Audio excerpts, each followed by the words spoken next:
Professor Woll, thank you very much for joining our interview series. Let me start right away with the first question. In one of your earlier studies, you and Ben Clift differentiate economic patriotism from economic nationalism, arguing that economic patriotism is not inherently protectionist, but instead seeks to favor specific actors based on territorial status. You also examine how economic patriotism serves as a tool to balance market liberalization with national political imperatives. How do you see this concept evolving in an era of increasing protectionism? And do you see it as a sustainable strategy in an era of increasing economic fragmentation? Yes, thank you for that question. When we developed the concept of economic patriotism, we were interested, together with Ben Clift, in how governments defend the interests of their countries in open societies, in societies that were committed to free trade, free exchange, but where you still wanted to defend your national interests. What I see now is that that is no longer the stake, because we're back to an era of protectionism that is willing to sacrifice an open liberal order with free trade on the altar of national interests. So we're really back a century ago, where countries defend the close your borders, and if our interests are not fulfilled, we will hit the trading partners hard with protectionist measures. So to a certain degree, that work is almost outdated because it started with a different premise. Right. Given the resurgence of state-led economic strategies, do you believe we are witnessing a fundamental shift away from the neoliberal order, or is this merely a cyclical adjustment? In your view, how fragile is the liberal world order today, and do you see a path for its reinvigoration, or are we witnessing its irreversible decline? Yes, I think we are seeing a fundamental shift. It's a break in the position, in particular, of the United States away from multilateral institutions that were built to support a liberal order of the West, one would say, and it is also a break away from the political systems that came with that liberal economic order, in particular democracy. So there was this Western combination of democracy and free markets that were the backbone of this post-war order that I'll just refer to as the order of the West. And what we see now is a trend in different parts of the world towards more either authoritarian or authoritarian systems or illiberal democracies. There's a long debate on what the best term is. I definitely see that it is important for a lot of players, even within Europe, European countries within different political parties, to promote a vision that is really quite orthogonal to these ideals. And yes, that's the biggest challenge to the liberal world order and to governments who support it. Right. What role did President Donald Trump play in the fragmentation of global governance structures during his first term? And do you foresee a second Trump presidency further accelerating this decline? So I think everybody would say that Donald Trump didn't change his fundamental convictions between the first and the second term. It's really the same, and it's quite well formulated out in the America First doctrine. So very self-interested, very transactional worldview for himself as a person, for the government, and for America in the world. And we saw that back then with quite a lot of decisions that were against multilateral institutions, that were against, for example, the climate agreements, which he drew out of during his first term. And now we see it coming back with a vengeance, and even stronger, because he's learned a lesson of how to go about pursuing this. For example, he is quite smart now on the things he should avoid in order to not be exposed to a legal battle over the decisions he's made. For example, in fighting the press, previously he did not give out licenses. Today he just withdraws access, which is easier, it's more difficult to challenge in court.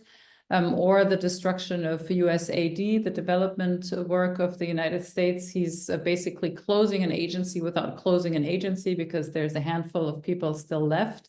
So it's probably more difficult to challenge these type of actions that he's currently doing. But everything he's doing in his second term is an augmented, more strongly carried through attack on the liberal order. Right. The Trump administration ushered in an era of economic nationalism, trade wars, tariff challenges. How much of this shift has been institutionalized within US trade policy, and can it be reversed? Given the protectionist tendencies under the Trump administration, including tariffs on European and Chinese goods, how much do you think Trump's policies accelerated the erosion of the liberal economic order? Do you see a long-term shift in US trade policy away from multilateralism? So Trump has gone to an outright tariff war that everybody knows. Trade wars are retaliatory. So you issue tariffs on goods, you will get tariffs on your own goods back from the countries that you try to close out of your market. That's what we're currently seeing. This type of protection for domestic production is one form of defending economic interests. I would say it's one form of industrial policy. You know, we talk about protection of infant industries, for example. And I would have said quite some time, it's the industrial policy of the emerging economies. It's the industrial policies of the countries that don't have a lot of tools in order to protect their industry. The US had much sharper, much more sophisticated ways of protecting their companies, but now they're going back to a very brute tariff war, trade war, where you have one country's interest against another. Now, what will happen? Most countries have understood well that Donald Trump only respects strength, and that you have to respond in kind, and you have to be very clear where you set your boundaries. So we will see an acceleration of retaliatory measures, but we've also seen that Donald Trump uses tariffs not just to affect the economy, but very often in order to negotiate deals on topics that may be very different. With Mexico, for example, one of the subjects that he obtained by threatening tariffs was a protection of the Mexican-US border. For example, also concerning the inflow of drugs and fentanyl in particular. It may be very different stakes with other countries. So it's an economic threat in order to get items that may be security, that may be border related, that may be somewhere entirely else. That means, yes, Trump is ready to sacrifice the liberal economic order for his gains or his objectives. And the question, what will happen in the medium or in the long term, depends on how much he actually goes forward and uses them, or whether they're a negotiation tool. If he doesn't use them and put them in practice in real terms, they might be very effective negotiation tools.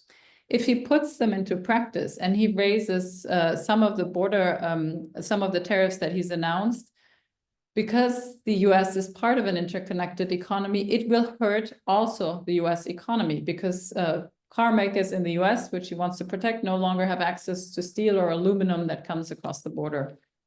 Technology producers might not have access to part of their value chain that is produced in China, and the list goes on. So what the economists who work on this now do is try to estimate what the impact on the GDP of the US economy will be, and that is the pain that US consumers will feel, that US producers will feel, and the question is politically, how long will Trump impose that kind of pain, and at what point is it going to hurt him?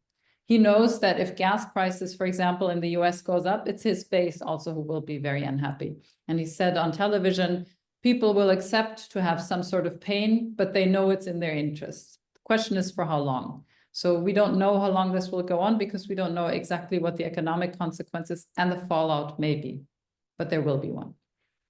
All right. With the resurgence of mercantilist policies and protectionism, particularly in the US and China, are we witnessing the end of globalization as we know it? What alternative economic models might emerge? I think it's not an alternative economic model that emerges. What we see is an alternative geopolitical model. We just quite simply speaking, we were previously in a world where the economies were connected along structures created by the West and the US in particular after World War II, and it was a Western-led economic interdependency across markets. We see that the US today is very concerned with the rise of China as an economic superpower and wants to shut itself off, or wants to at least reduce the rivalry with China by blocking some of the Chinese economic development. And what that means is more fragmentation on the one hand, geopolitical fragmentation, because China has been very good at creating partnerships and economic interdependencies around its own economic relations in the world. And that part now is big. And the question is what type of relations, economic relations, will be in a world dominated by China and the Chinese sphere of influence, if you will. What part will be in the world dominated by the US still, so the US sphere of influence, and where do some of the other countries situate themselves? What will Europe do between these two giants? What will Latin America do? Is what sometimes is referred to as the Global South, an alternative area of trade that can kind of build itself up without having to choose between these two sides. So we're currently seeing a multipolar world emerging with fragmented zones of economic exchange and influence, and that's certainly going to continue from here on. How has the EU responded to the deterioration of transatlantic relations under Trump? And do you believe these fractures are temporary or part of a long-term geopolitical shift? I'm quite certain they're part of a long-term geopolitical shift. The news cycle was filled with the images of the Munich Security Conference, and in particular, Vice President J.D. Vance's speech at that conference, which was a very clear criticism of Europe at a time where there's a lot at stake in the international security and in the international order. Ukraine, the Middle East, and a lot of other items where the partnership, the transatlantic partnership, is central. The fact that none of this was addressed in the vice president's speech and that he criticized the partners quite explicitly, while in parallel, the US was organizing peace talks for Ukraine between Russia and the US without inviting others to the table, signals that the EU can no longer count on the US as a reliable partner, backing up some of the European concerns on the continent and beyond. And I think these fractures are real and will stay, because even though the US is not disengaged, it's not leaving NATO explicitly, the fact that you cannot be sure that you can count on it means a lot, because in security, it's really the security guarantees that are provided. And today, who can say whether if Russia attacked a NATO partner like Finland, the US would really come in? We don't know. And that means the Europeans certainly have repeated over and over again. We've heard the wake-up call. We know we have to get organized. The challenge is that this is coming very late, and that organizing itself in military terms is very costly, takes a lot of investment, and there are in the European Union 27 countries with sometimes diverging opinions, and we really only have a couple of months in order to organize ourselves, for example, in the conflict here in Ukraine or in other areas. So the geopolitical shift is real. It's here for the long term. Where Europe will find itself in the end really depends on the capacity of the European governments to get their act together and find a way forward together. The rise of far right in Europe, particularly AfD in Germany, has been fueled in part by economic grievances and globalization backlash. How much of this is a structural trend versus a temporary political wave?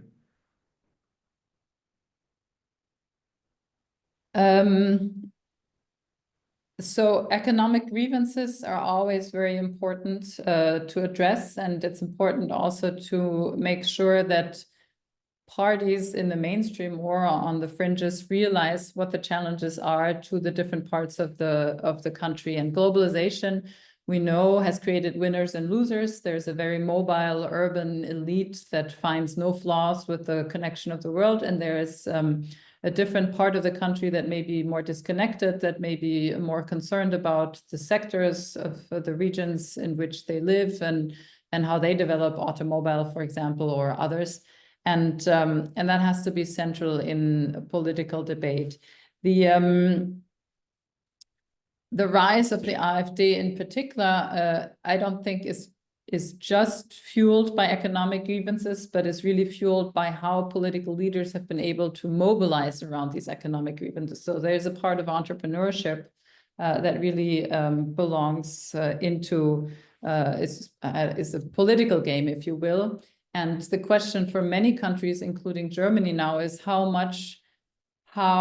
these themes are mobilized will be dominated by terms and words used by the far right. So one thing that comes with economic grievances very quickly on the far right is migration and economic grievances. And from migration, you also come to a question which dominates the political discussion here, certainly in Germany, and that is internal security. So are we safe after the Merkel government has welcomed so many immigrants into Germany and they haven't been integrated, and now they are responsible for attacks in the streets? And how do you actually channel that? And of course, the most emotional and dominating topics in the debate have been the attacks in Aschaffenburg or now in Munich that have come from people who went to Germany to seek refuge. So this migration topic is now even more important than the economic grievances, and that is certainly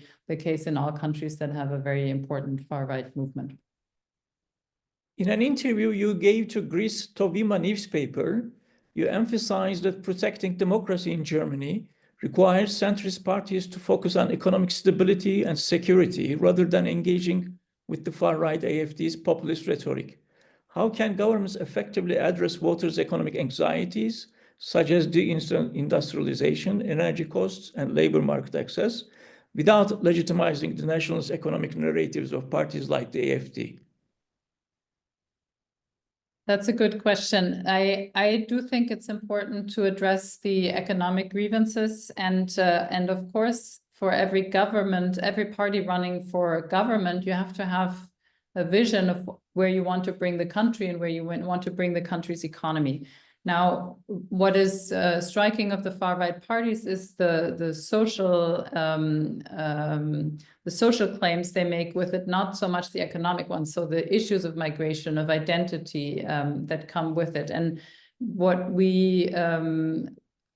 I would recommend, because we've seen that it doesn't quite work in other countries, if a centrist party takes on the more identity language of the populist parties, so we, the Germans, and the claims that of who should be German and who should be not, in order to make an argument about economic well-being, that's really when you legitimize the rhetoric of the far right and you give it a more central place in the political discussion. And that most of the time helps and increases the votes of the far right. It does not take votes away from them towards the centrist party. So this is a question about the best winning strategy. My recommendation would be focus on economic development, economic well-being. How do you address deindustrialization? How do you make sure you keep energy costs in check?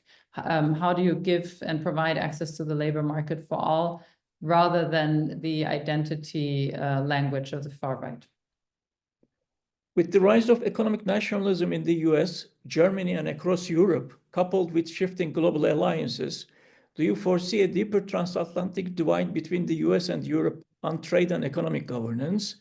How might the world navigate these fractures, particularly as it balances economic autonomy with its reliance on global trade?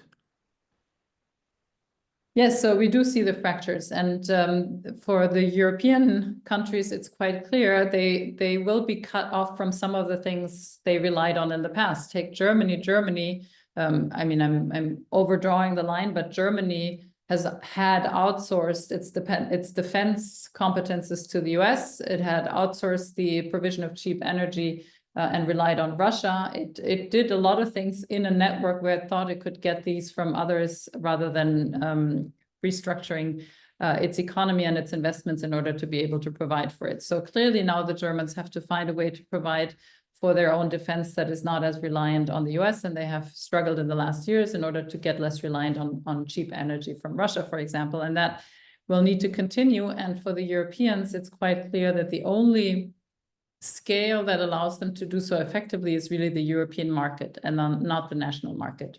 It is quite clear that in a world where you have the two giants, China and US dominating this game, and as of course Russia is another important player in this.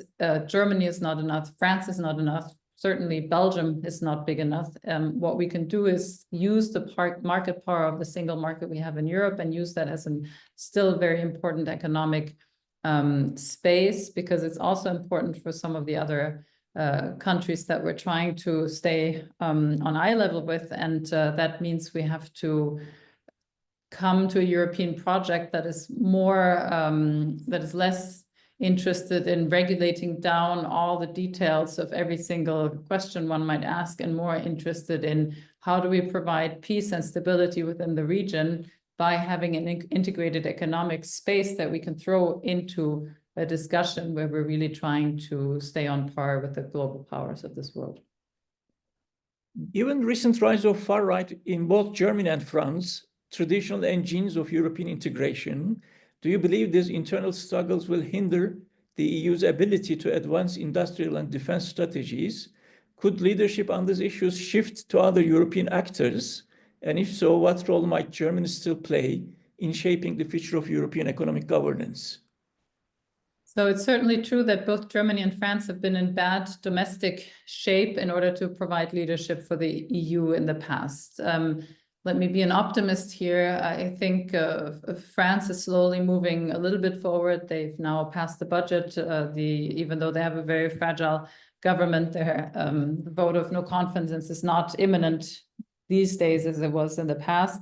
Germany is coming to an election this weekend, and we may still have hope that what comes out of that election is less fragile as the three-party coalition of the past. Maybe we'll just have a two-party coalition and can get back to a little bit more leadership. So let me be an optimist about both Germany and France getting back on their feet to a certain degree. And on foreign policy, France has a very strong presidency, so Emmanuel Macron can take initiatives that are less challenging than the internal debates that we saw in France in the past. So we still can have Emmanuel Macron, who just invited the European countries to talk about defense and their position on Ukraine at the beginning of this week.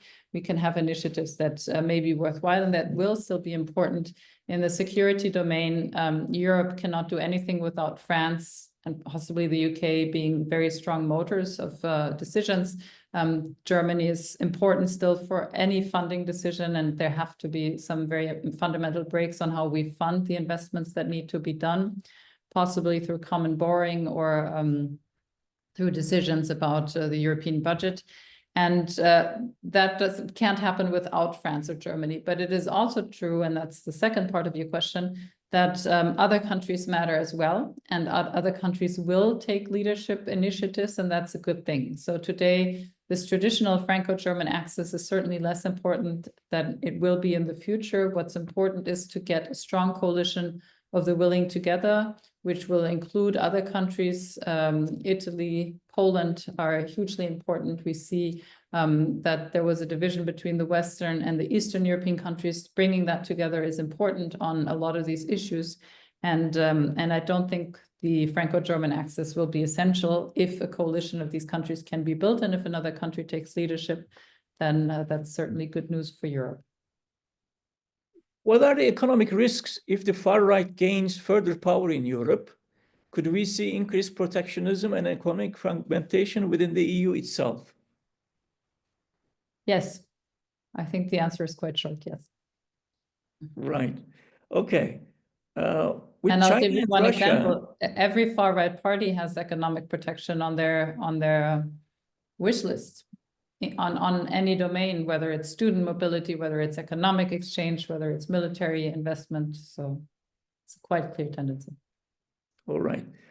With China and Russia and other powers seeking to establish alternative economic alliances, Do you see the possibility of a post-Western economic order emerging? What role, if any, will Europe play in this transition? Yes, there is a post-Western economic order emerging, and it's quite for quite some time. I think the last 20 years, if you look at the economic connections China has been able to build through their initiatives to build another trading road across Asia and towards Europe, that's quite clear. Through their investment in Africa, it's quite clear. Through their support even for sovereign debt, countries struggling with sovereign debt, they a lot of times can go to China for lending and a lender of last resort that previously was provided only by the multilateral institutions.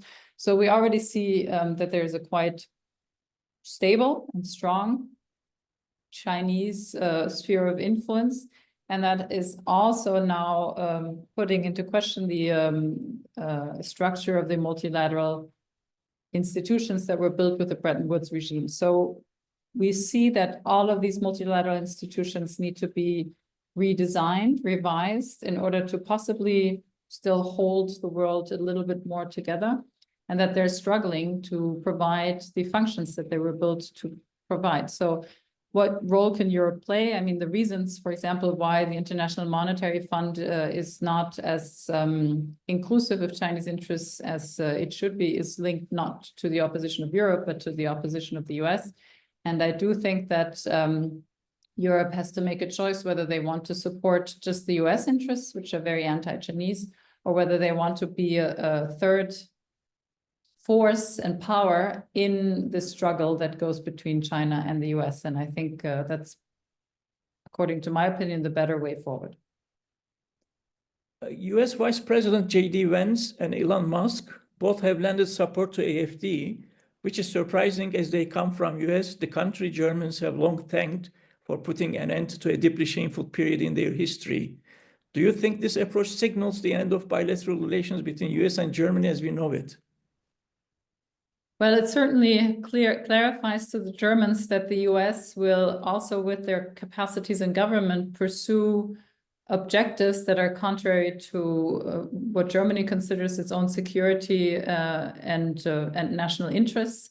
And let me put it very bluntly, what Elon Musk and what J.D. Vance and Donald Trump are doing currently is supporting Russia's interests. And I think the majority of Germans still think that that is not in the best, in the interest or for the best development of Germany, not just because of its own history and because of the National Socialist period, but because of what it would mean for the influence of Russia in Germany. And lastly, Professor Woll, in his speech to Munich Security Conference, J.D. Vance called Europe's restrictions on speech a greater threat than military attack by Russia or China, comparing them to those imposed by the Cold War Soviet Union. What is your reaction to this statement? I don't know if one should react, because everybody who was in the room, and I was in the room when he gave that speech, were, of course, very cognizant of the hypocrisy of the declarations J.D. Vance made about incidents in Europe at a time where the Trump government fires the head of an art institution, the Kennedy Center, attacks Wikipedia, attacks the public radio, NPR. So it's a quite common strategy for the Trump administration to attack others of doing things that they do themselves. So it's a quite hypocritical statement. For one, but it was also a statement that really was just national. It was a national campaign statement, like you've heard many during the election. It's not very new. The fact that he delivered it at a security conference was, I think, a sign of the weakness of J.D. Vance in the international discussions, because Trump had just said he wants to talk with Russia, was preparing things with Saudi Arabia. And I think the last thing he wanted is his vice president to make statements that were any news and possibly a contradiction with what Trump was managing himself. So J.D. Vance had to give a speech which was a domestic politics speech and not at all touching on the security concerns of everybody else in the room. And on the content, the attacks are so obviously wrong that I don't think it is useful to deconstruct how free speech is threatened in Russia to a much greater extent than they are, with a couple of anecdotes that he cited, of which half of them might not even be as accurate as he made them out to be. So I'm not going to go into the details of it. I think it is giving too much credit to the fake news bubble that J.D. Vance was catering to. Okay, Professor Woll, thank you very much for your time. Appreciate it. Thank you very much for the interview.